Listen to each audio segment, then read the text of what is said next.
The Golden Goose. Once upon a time, in a small village nestled between soft green hills, lived an old man with his 3 sons. His youngest son was often called by a silly nickname, Carefree, because he laughed at everything, took nothing seriously, and never worried about a single thing. Though his brothers mocked him for it, Carefree simply smiled and carried on.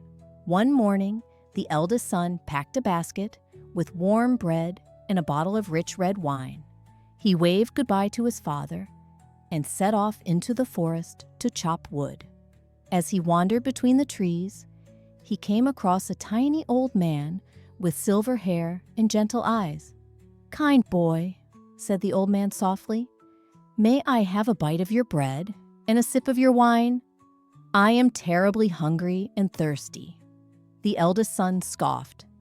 "This is mine. Find your own food, old man," he snapped, pushing past him. Moments later, as he swung his axe, it slipped from his hand and struck his own arm.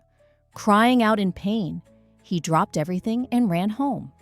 The next day, the second son prepared the same trip, filling his bag with soft cake and a flask of sweet cider. He too met the silver-haired man deep in the forest. "Please," the man whispered, "would you share your food and drink with me? I have not eaten in days." "Absolutely not," the young man barked. "Go beg elsewhere." And with that, he stormed off. Soon, just like his brother, he injured himself and returned home empty-handed. Finally, it was Carefree's turn. His mother gave him a loaf of coarse bread, baked on ashes, and a bottle of sour ale. With a cheerful grin, he set off into the woods. Deep among the trees, the little old man appeared once again. "Dear boy," he asked kindly, "may I share a bite of your bread and a drop of your ale?" Carefree smiled and said, "It's not much, just rough bread and sour drink. But if you don't mind, I'd be happy to share." The two sat beneath a tall oak and ate together in silence. When they finished, the old man's eyes sparkled. "Because you were kind, without expecting anything in return," he said gently. "Good fortune will follow you." Then he vanished into the woods. Soon after, Carefree found an ancient tree and began to chop. With one powerful strike, the tree creaked and fell. To his amazement, nestled inside the hollow trunk was a goose with feathers made entirely of shimmering gold. Awestruck, he carefully lifted the goose and set off toward the nearest inn to rest for the night. The innkeeper had 3 curious daughters. That night, one by one, they crept into his room, hoping to steal a golden feather. The eldest reached out to touch the bird, but the moment she did, her fingers stuck tight to the wing. No matter how hard she pulled, she couldn't free herself. The second daughter, hearing the commotion, tried to help, but as soon as she touched her sister, she too became stuck. The youngest joined in, and now all 3 sisters were hopelessly attached to one another and to the Golden Goose. At dawn, Carefree slung the goose under his arm and left the inn, completely unaware of the squealing parade behind him. The sisters stumbled along behind him, still glued together. As they passed through the town, more and more people joined the chain. A priest, a bell ringer, and 2 farmhands. Every time someone tried to help, they too became stuck.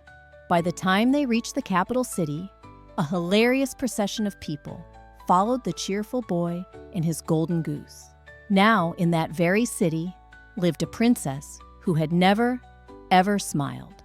Her father, the king, had promised that whoever could make her laugh would win her hand in marriage. When Carefree walked into the palace courtyard with a golden goose under his arm and a long line of tangled townspeople trailing behind, the princess looked out her window, and for the first time in her life, she laughed. She laughed so hard that her eyes filled with tears. Her laughter echoed through the halls like music, and the entire court clapped with joy. But the king, proud and stern, was not impressed. He frowned and said, You may have made my daughter laugh, but that is not enough. You must first find a man who can drink an entire cellar full of wine." Without hesitation, Carefree rushed back into the woods. Deep beneath the old trees, he found the same silver-haired man sitting beneath a mossy stone, looking weary and dry. "What troubles you, friend?" Carefree asked. "I am so thirsty," the man sighed. "No matter how much I drink, I am never satisfied." Carefree smiled. "Then I know just the place for you."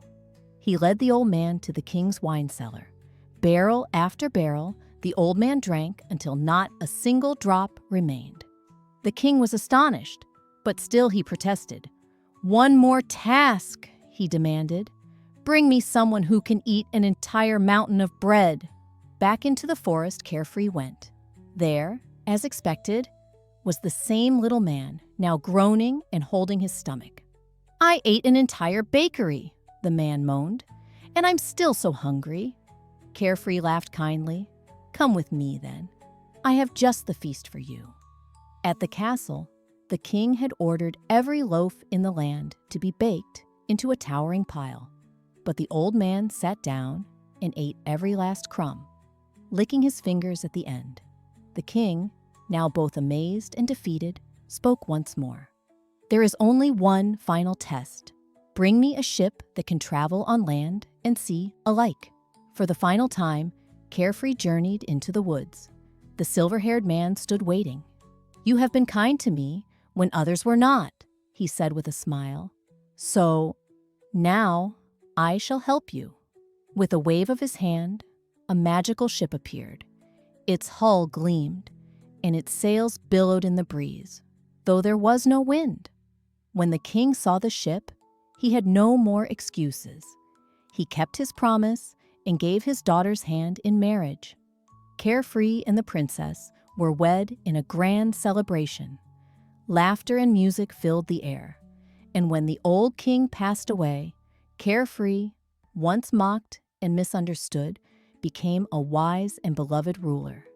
He and his golden-hearted bride lived happily ever after, with kindness as their crown and joy in their hearts. Moral of the story: kindness never goes unrewarded.